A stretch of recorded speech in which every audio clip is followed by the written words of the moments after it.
हे भगवान, please please मेरी भाभी को लड़का ही देना, लड़की मत देना। नीलू लगातार भगवान के आगे हाथ जोड़ प्रार्थना करती जा रही थी कि तभी पीछे से नीलू की माँ शीला जी ने कहा, अरे नीलू, क्या कर रही है बेटा? अब जो नसीब में होगा आएगा ही, मनाने से क्या होगा? नीलू पलटते हुए अपनी माँ से कहती है, माँ, पोती लेकर क्या ही करोगी? फालतू के तुम्हारे खर्च बढ़ेंगे। पोता होगा तो तुम्हारे भी बुढ़ापे का सहारा होगा, तुम्हारा वंश आगे बढ़ेगा। एक तो है ही, दूसरा भी आ जाएगा तो सोने पे सुहागा हो जाएगा, चहकते हुए बोली नीलू। नीलू की बातें किचन में खाना बनाती हुई उसकी भाभी प्रिया ने सुन ली। प्रिया गुस्से में मन ही मन नीलू को खूब गालियां दी, क्योंकि प्रिया को इन माँ बेटी के सामने बोलने की हिम्मत नहीं थी, कुछ कहने की, कि जाकर कह सके कि मुझे लड़का नहीं लड़की चाहिए। इसलिए बेचारी मन ही मन अपनी भड़ास निकालकर शांत रह जाती। प्रिया के प्रेग्नेंट होने की खबर जब से नीलू को लगी है, तब से जाने नीलू को क्या दिक्कत थी कि वो बार बार भगवान से प्रिया के लिए लड़का ही मांगती, और इस बात से प्रिया चिढ़ जाती। उसे नीलू की इस हरकत के पीछे की चालाकी अच्छे से पता थी। प्रिया नीलू के नस नस से वाकिफ हो चुकी थी कि नीलू कोई हमारे खर्चे नहीं देख रही, ना ही हमारे वंश की चिंता है। इसे बस अपनी चिंता है, क्योंकि नीलू की पहले से ही 2 बेटियां और 1 बेटा है। नीलू नहीं चाहती कि भाभी को बेटी हो, ताकि मीठा मीठा बोलकर अपनी बेटियों का कन्यादान भैया भाभी से करवा दे, शादी के खर्च निकलवा ले। जिसके चलते ही तो नीलू बार बार प्रिया और राघव से कहती रहती, भैया तुम्हारी तो कोई लड़की है नहीं, तो मेरी बेटी को गोद ले लो, उसकी शादी कर देना, तुम्हें भी पुण्य मिल जाएगा। अब मेरी बेटी वो भी तो तुम्हारी ही है ना, इसमें क्या मेरा और क्या आपका। इसी चक्कर में नीलू नहीं चाहती कि प्रिया की कोई भी लड़की हो। अगर प्रिया को बेटी हो गई तो राघव और प्रिया का सारा ध्यान अपनी बेटी पर ही रहेगा। फिर मेरा क्या होगा, मेरी बेटियों का क्या होगा? नीलू दिन पर दिन इतनी लालची होती गई कि 10 साल 15 साल की उसकी 2 बेटियां हैं, लेकिन मजाल है कि किसी का जन्मदिन भी अपने ससुराल में मनाया हो। जब भी बर्थडे आता बच्चों को 1-2 दिन पहले लेकर ही मायके आ जाती और फिर सारे खर्चे राघव से करवाती। बच्चों का बर्थडे काफ़ी धूमधाम से मनाती, लेकिन 1 रुपए भी अपनी जेब से निकालती नहीं थी। फिर भी प्रिया को इस बात से कोई तकलीफ नहीं थी। उसे लगता कि वैसे भी ननद के बच्चे ब्राह्मण के समान होते हैं, इसलिए प्रिया भी खूब धूमधाम से उनका बर्थडे मनाती।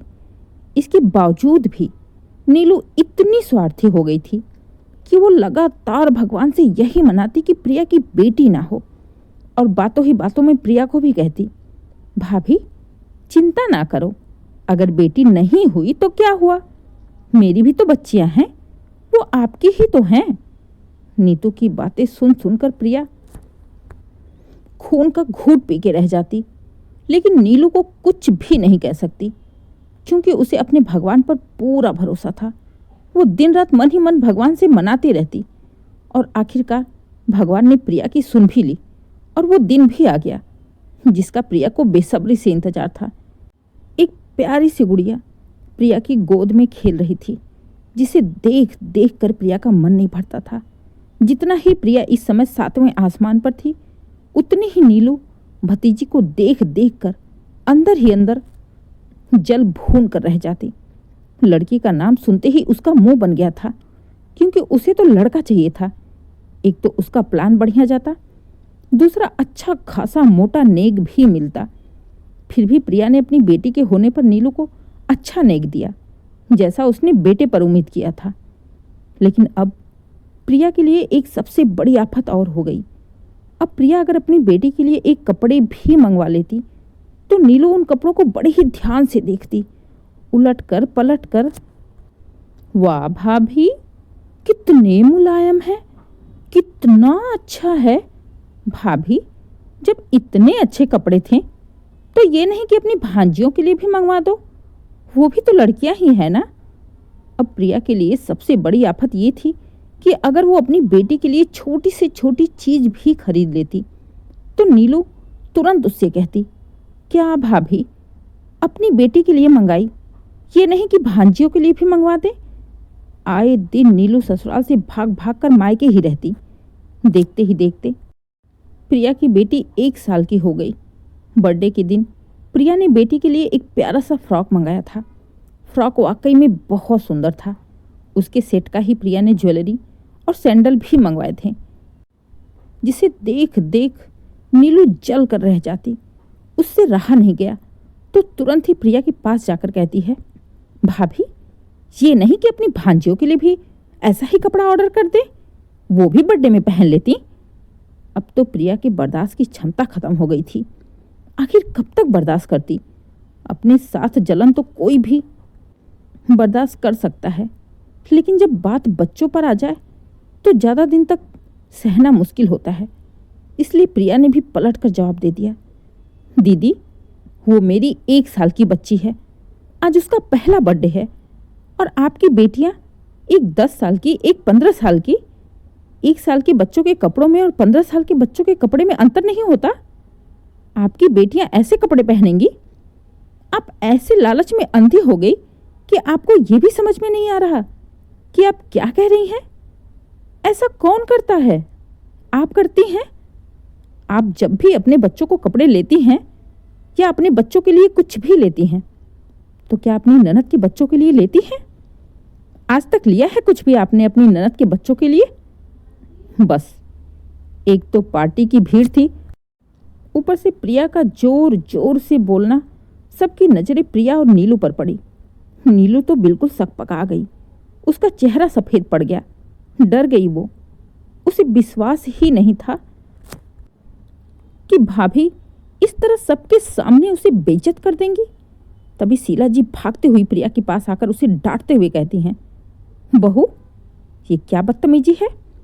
सबके सामने तुम मेरी बेटी से ऐसे बातें कर रही हो। तो क्या करूं माँ जी, क्या करूं? आपकी बेटी ने तो मेरा जीना दुश्वार कर रखा है। अरे, मुझे ये समझ में नहीं आ रहा, आपने अपने बेटे की शादी क्यों की? रहने दिया होता ऐसे ही। बेटी की शादी करती और उसी के खर्चे देखती रहती, क्योंकि इन्हें तो ससुराल गलती से भी जाना नहीं है। ऊपर से जब इन्हें पता चला कि मैं प्रेग्नेंट हूं, तो ये दिन रात भगवान से मनाती कि लड़का हो, लड़की ना हो, ताकि हम अपना सब कुछ उनकी बच्चियों पर लुटा दें। और जब लड़की हो गई तो उसके लिए छोटी से छोटी चीज पर भी इनकी नजर रहती है। जलती है मेरी बेटी से। इनका बस चले तो मेरी बेटी को मार डालें। प्रिया का गुस्सा देख शीला जी भी चुप हो गई। आज पहली बार प्रिया ने अपनी चुप्पी तोड़ी थी, वो भी तब जब बात उसकी बेटी पर आ गई थी। प्रिया का ऐसा विकराल रूप देख शीला जी और नीलू दोनों ही शांत रहीं। राघव भी प्रिया को रोकने की कोशिश नहीं करता है, क्योंकि कहीं न कहीं उसे भी नीलू की हरकतों के बारे में पता था। खैर, जैसे तैसे मामला शांत हुआ। केक कटा। नीलू को आज अपनी इतनी बेइज्जती महसूस हुई कि अगले दिन ही नीलू अपनी बेटियों के साथ चुपचाप अपने ससुराल चली गई। बेटे बहू के आगे शीला जी की बोलने की हिम्मत नहीं हुई, इसलिए वो भी शांत रहकर चुपचाप बेटी को जाते हुए देखती रही।